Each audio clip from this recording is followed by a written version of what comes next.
It's the Ostrom Avenue podcast, and it starts right now. Welcome back into another edition of the Ostrom Avenue podcast here on W8ER. As always, I'm Jordan Leonard, joined alongside AJ Myers and Griffin Bloomstein. You gotta always start with the weather talk. The weather talk, it happens all the time here on W8ER, especially on the Ostrom Avenue podcast, because we like weather. And AJ, it's been up and down. It was raining the entire day on Monday and Tuesday, I felt like. And finally, we got a little bit of snow this morning, but I can't take this cold rain if it comes back ever. Yeah, the rain was a lot, and then it snowed a little. The snow was fine. It was like the good snow where it looked nice and it was easy to drive in. The worst is what we're experiencing right now during this recording. The wind. I cannot stand the wind. Yeah. You walk outside and you just get blitzed by it and it hits you in the face. And that I can take snow to a certain extent. If it gets really bad, then obviously it's a problem. Rain is whatever. It's raining. You just have to put a coat on. It's annoying. It is what it is. The wind, I don't care how many layers you put on, you're still going to feel the effects.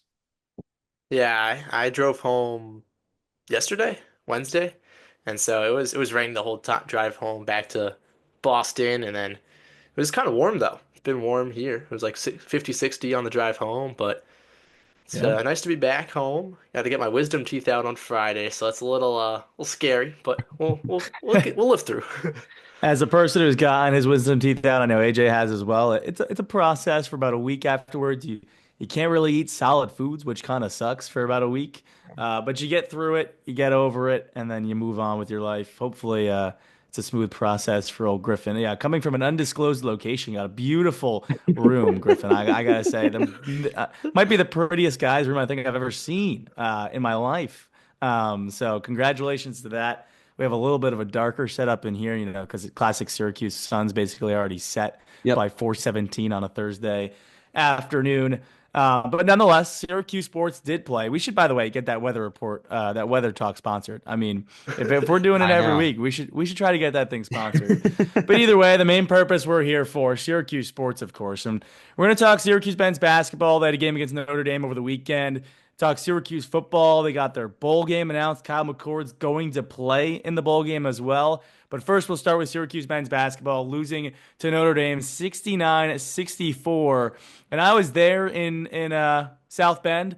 I honestly think that Syracuse played a pretty good game. Like, they didn't make a three, which was the first time since 2014.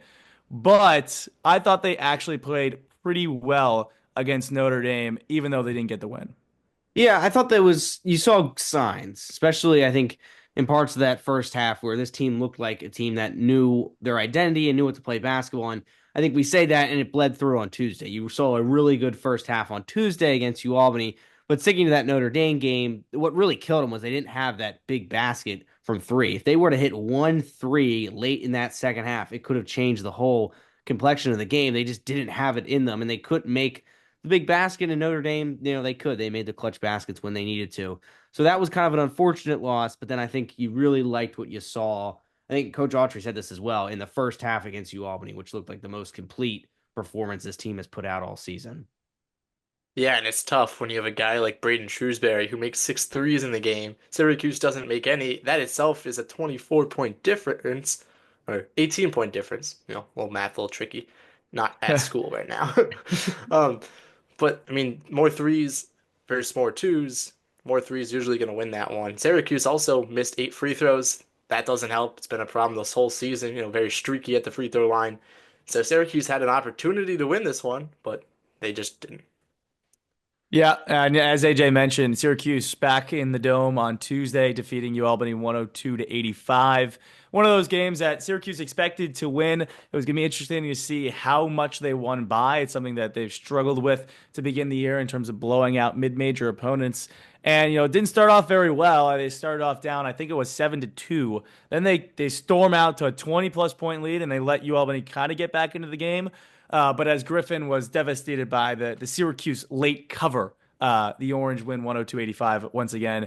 I think They won. It's UAlbany. There's not too much you can take away, but at least they finally showed that they can blow that kind of team out at some point within the game because those games against Lemoyne, Cornell, like they were playing honestly mostly from behind in those games. So it was a good sign at least Syracuse can control the game for the most part against a team like UAlbany. Yeah, this wasn't a Youngstown State scenario where you're playing two overtimes. They handled UAlbany, and Donnie Freeman had his flu game. I don't know if he had a flu or not, but Adrian Austrom said it after the game. He was under the weather. So hopefully this is, something you see consistently from Donnie Freeman, especially in ACC play. But he was excellent, 20 points, and how about the threes? He was able to connect from distance. He did a really good job with his free throws as well. So that was a really good positive for Syracuse and something you want to see more from. Also, I thought Jake Juan Carlos, I know he's gotten a lot of criticism, but he had 7 assists. I thought he played really well throughout the whole game. Yeah, I mean, it was kind of weird though for Syracuse. Like Syracuse made 6 3-pointers, but 4 of them came from Donnie Freeman, which were most of the time just pick and pop open looks. And then the other 2 came from Kyle Cuff. So outside of the 2 of them, Syracuse made 0 threes. None from Chris Bell, none from Elijah Moore. And so I still think that shooting is a problem, even though 6 threes, 6 more than they had against Notre Dame. But you're not going to win a lot of games if Donnie Freeman and Kyle Cuff are the only people that are making threes. And another point that fascinated me was Syracuse played a lot of 2-3 zone in the second half. And it didn't look too great. A lot of the points that UAlbany scored, free throw line. That's where you exploit the 2-3 zone. And so they were getting there with ease. UAlbany put up 51 points in the second half. So I'm not sure if that was necessarily something good, something to look out for after a good Syracuse defensively first half, where the Great Danes only scored 34 points. Yeah, I didn't mind actually the switch to the zone. I think especially against a team like UAlbany, who expectedly has less effective shooters than a upper level D1 team. You can kind of rely on them missing their shots, and I think they, give them credit. They made their shots all day, 45%, 50% from the field in the second half. You mentioned it; they did exploit that free throw line pretty well. I think you can really only go to the zone if Jair Davis is playing the 5 or Donnie. You can't put Eddie Lampkin down there in the paint as the 5 in the zone.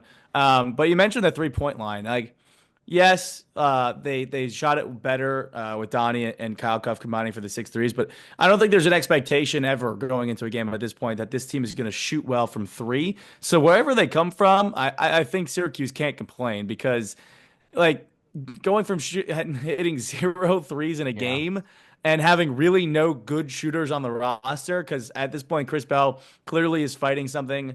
He's their best shooter, and he was a great shooter last year. But Lucas Taylor also not looking great from downtown. Like they don't have shooters on the team, so anytime that they can get 6 threes in a game, I think Syracuse is willing to take it, whether they come from Eddie Lampkin or Donnie Freeman. Yeah, and also to add to that, wherever Adrian Autry can get bench production, I think he should take it. I think Kyle Cuff is someone that I've, always kind of liked since he's come here to Syracuse. I thought he added, in the few minutes he got last year, he added nice minutes and he had a great first half against UAlbany. And I know Coach Autry kind of criticized his players in the second half. Well, he took responsibility for it, actually. He said, it's my fault that I put some guys in late in the game and it let UAlbany creep back into the game. But still, I think you want to lean on that bench and, getting points from the bench. And I thought Kyle Cuff did a really nice job. And he hit 3 threes in a team that doesn't shoot threes that well. If he could be a spark plug from distance, you might as well use him. Jordan, you said that Syracuse doesn't have a lot of shooters, but I think they do. They have Chris Bell Name and them. Elijah Moore. Even though they haven't been shooting well, they're still shooters. Yeah, And Elijah Moore's a shooter, but like who else on the roster other than Elijah Moore? Chris Bell, yeah, is labeled a shooter, but he hasn't been shooting it well this year. I mean, Adrian Autry even said it after Notre Dame game that he's fighting something right now in terms of finding his rhythm. So, I mean, Kyle Cuff made 2. Sure, can he be a shooter? Potentially, but he hasn't historically been in the times that he's actually played basketball, Griffin. but they need to figure something out. Like they're not gonna keep missing. Chris Bell isn't gonna go the whole season without making consistently threes. I just think something will click, something needs to click because Syracuse basketball, if Chris Bell and Elijah Moore are not shooting threes well, this team has no future. Yeah, I'm not concerned about Elijah to be honest, because I think he's a freshman. He's going to be up and down a little bit. Chris Bell, I mean, yeah, he'll probably get back at some point, but that's kind of like the same thing when you look at in baseball. The guy who starts off in a slump in March and April and May, you're like, oh no, he's good. By the time July hits, he'll be good. And then June hits, and then early July hits, and he's still not did it. Like, yeah, at some point, you got to be legitimately concerned about the ability to shoot threes. And I'll give the team credit. I mean, 62 points in the paint is nuts in a basketball game. Granted, against UAlbany, a team where their tallest guy, I think, was 6'8" or whatever it was, definitely below 6'9", but 6'8" or 6'9". You had the height advantage, and they attacked the paint, and that's been something Syracuse even said they were doing against Notre Dame. But you can't go into the game expecting to make threes with how this team has shot ever. And the exhibitions, they shot well. But ever since then, you can't go into the game expecting them to make even four or more threes, honestly. Play to what your best ability is, and I think this team's best way of winning basketball games is going inside, going into the paint. And I really think this team needs to lean on Donnie Freeman more to be the number one option and to be the main scorer for this team. I know he's just a freshman, but he's a 5-star, and I was one that said, "Oh, you can't just say, oh, he's a 5-star, he's got to do all these things." But the more and more I watch him, the better and better he looks, and the more it's just like, oh, I see this NBA talent. I can see why he was labeled a 5-star and why he's so ranked high in these draft, things that come out every week or so. He looks like a really dynamic scorer. I think he can definitely touch 20 points, not 30 points, 20 points each night he's on the floor. And it's about maybe running the offense through him more and less about getting these shooters open or getting other things involved. If you have a guy who can take over games, and it looks as though Donnie Freeman has that ability. Yeah, 24-8, a really good stat line. He was dealing with that illness that kept him out of the starting lineup. But he only did that in 22 minutes. Like, that's still really impressive. He wasn't playing 30, 35 minutes against UAlbany. And I also got to give Adrian Autry a lot of credit. You could tell from the start of this game that the focus was get low, use your size against UAlbany, and dominate that paint. And Syracuse did that. I mean, this is the first time this season where I saw Syracuse run multiple alley-oop sets to get a Jair Davis, get a Donnie Freeman up, and let them finish a dunk. And that a lot of that comes from Jaquan Carlos. 12 assists, season high in Syracuse. He had his best game. And this is what people wanted to see from Jaquan Carlos. This was the true point guard game, which he has not had. And so hopefully you see the success and he can build off of that going down the line. Yeah, that's now 2 back-to-back games where he's had 7 or more assists, 7 assists against Notre Dame, 12 against UAlbany.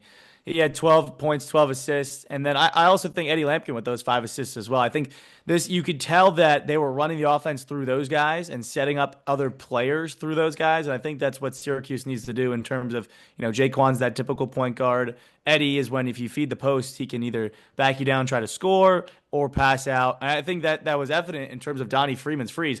I think at least 2, maybe even a third of his threes were on kick-out passes, and Donnie was wide open because a double team came somewhere else. So doing that will open you up from three-point line, get you better looks, and also run your offense a little bit more efficiently. Syracuse 1-1 in the last week, lost to Notre Dame on Saturday, beat UAlbany on Tuesday. Big one coming up this Saturday against Georgetown, the 100th ever meeting between Georgetown and Syracuse. The Hoyas 7-2 this year. Their 2 losses to Notre Dame, 84-63, and they also have lost just in the last game to West Virginia, 73-60. So they did lose to Notre Dame by more than Syracuse did, but they did beat UAlbany 100-68. So if you want to take those into account, you can if you want. But something to note there. I guess I'll just start with you, AJ. What are you looking forward to most in the 100th anniversary of Georgetown Syracuse? Looking forward most is maybe a consistent performance from Syracuse. They looked really good against UAlbany, first half, start of that second half. Can you bring that over to another game? You haven't really seen that this year. I think you go back to the tournament that took place in Brooklyn. You saw it for one half in each game. You didn't see it for 2 complete halves in each game.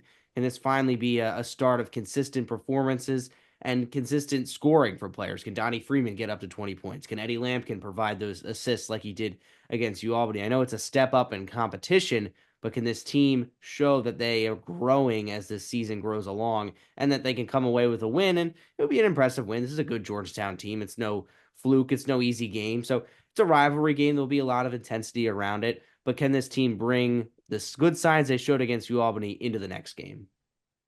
I'm looking for the nostalgia to come back. The 100th ever matchup. Syracuse had a rough, rocky start to the season.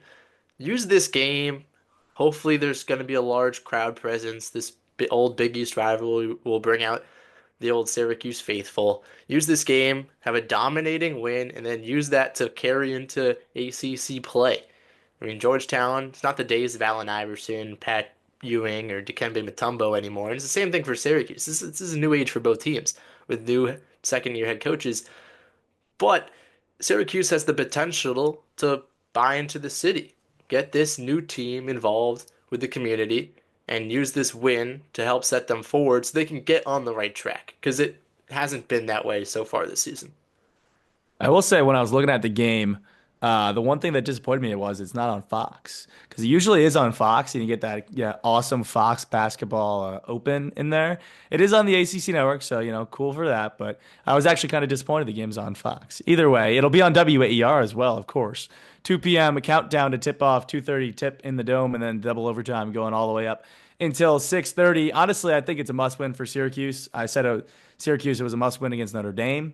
Now it's definitely a must win against Georgetown. There's just no opportunities left if you lose to Georgetown. Well, there are technically opportunities left, but like very limited paths to getting to the NCAA tournament if you lose to Georgetown because Maryland's a good team. Probably going to end up losing that game, but we'll have to wait and see. Again, game time at 2:30 inside the Dome. A team that learned its bowl fate, Syracuse football, going to the Holiday Bowl out in San Diego, California, taking on Washington State on December 27th, a Friday, 8 p.m. Eastern time. And that game's actually on Fox. But should be a fun game against actually a Pac-2 opponent. They are still in the Pac-2, Washington State. But just like their fellow conference members left, a lot of the team, 15 players already in the transfer portal for Washington State, 2 coordinators gone. The quarterback still is supposed to play in the bowl game as we know right now. Syracuse, Kyle McCord is playing in the bowl game. He's confirmed it. So it should be a good game against Wazoo. I guess, AJ, what were your first thoughts when the Holiday Bowl came out and now that the fact that Kyle McCord is playing in the game confirmed?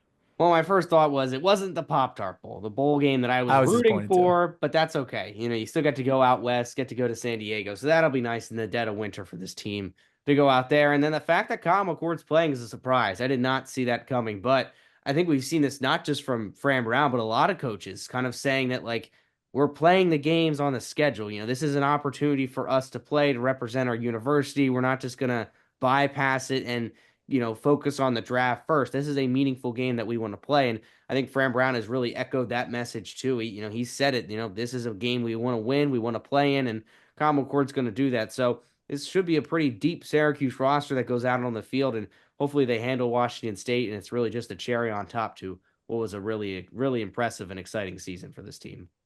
Yeah, and Syracuse posted some pictures on social media, and Oronde Gadsden was practicing this week, and I was kind of surprised that he looks ready to suit up in that bowl game. Fran Brown's mentality. We play those bowl games, and so I think it'll be also a good opportunity for guys like Oronde Gadsden, Marlo Wax, Fadil Diggs to show out one last college game in front of those NFL scouts. I'd assume there might be a couple in attendance, because if they do decide to leave, which a lot of them have the opportunity to, Syracuse in the NFL, that will only put more spotlight on the Syracuse program. What Fran Brown's been able to do, elevate those guys to get them to be able to play on Sundays. And for a lot of them, this season's been up and down. Gadsden, he's had a bunch of games with touchdowns and 100 yards. He also had some quiet games. Marlo Wax, he's had injury this season. Then he played really well. Got ACC linebacker of the week a couple of times. Fadil Diggs, also a couple of games with multi-sack performances. Then he's gone quiet for some games. So I think this will be another opportunity for those guys specifically to get some more reps against a former Power 5 conference team, however we're going to describe Washington State. And then it'll be also a good opportunity to get some young guys some action. I was looking forward to, when the uncertainty about whether Kyle McCord is going to play, see some Jakari Williams, maybe see some tight end Jamie Tremble, who's a freshman, and his brother is actually playing in the NFL, maybe backup Oronde Gadsden. I want to see some young guys play because I know it's a depleted Washington State team. I want to see what Syracuse has for the future. Yeah, and they might get that opportunity because, like you said, depleted Washington State squad.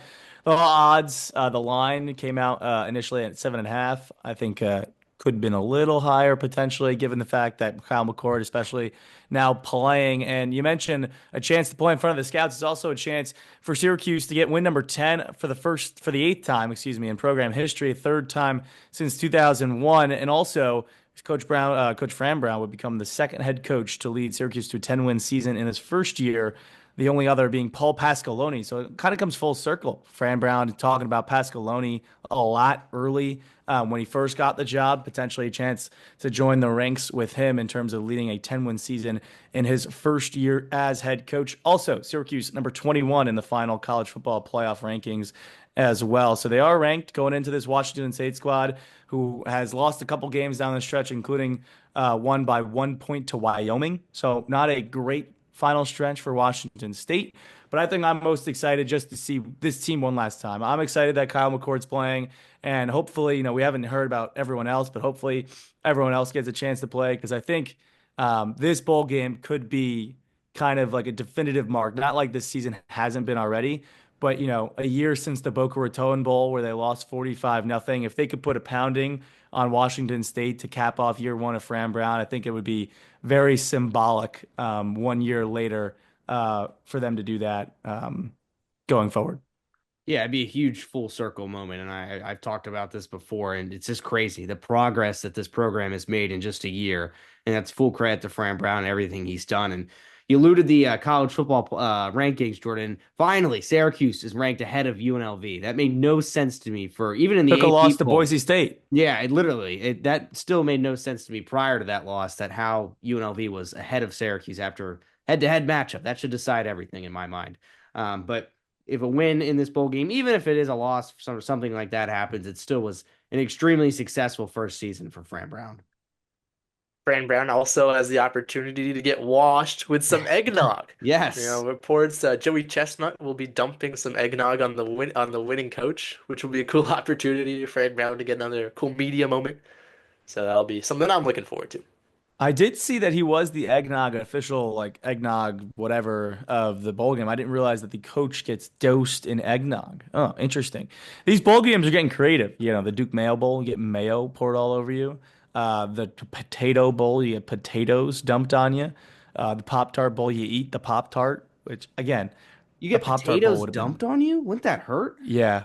No, like it's Probably not like mashed actual potatoes. potatoes. Okay, It's not no, it's not mashed potatoes. It's like French fry wedges kind of thing. Oh, okay. Yeah, it's not actual uncooked potatoes. That would actually probably hurt a little bit. Yeah.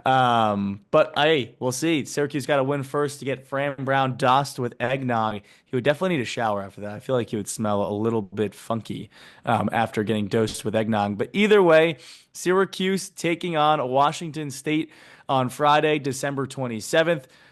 Kickoff is at 8. Tune in to at WAER Sports to see what time countdown to kickoff will be. Maybe a special 1 hour countdown to kickoff before the bowl game. We'll just have to wait and see. Haven't made a decision on that just yet. But the double overtime goes 5 hours after the kickoff. So it goes till 1 a.m. Eastern time, day before Bucknell basketball. You get some football on Friday, Bucknell basketball on Saturday. Should be a fun way to finish up the calendar year for Syracuse sports. We'll continue to talk about the bowl game as it gets closer. Syracuse men's basketball, once again, a big game against Georgetown this weekend. One last time, 2:30 p.m. tip inside the Dome, 2 p.m. countdown to tip-off, and 6:30 the double overtime goes until as well. Syracuse women's basketball gets a little bit of a break till next week, so we'll talk about them more in next week's podcast, and we'll preview Maryland as well. That's all we got, though, for this week's edition of the Ostrom Avenue podcast. Keep tuning in every week.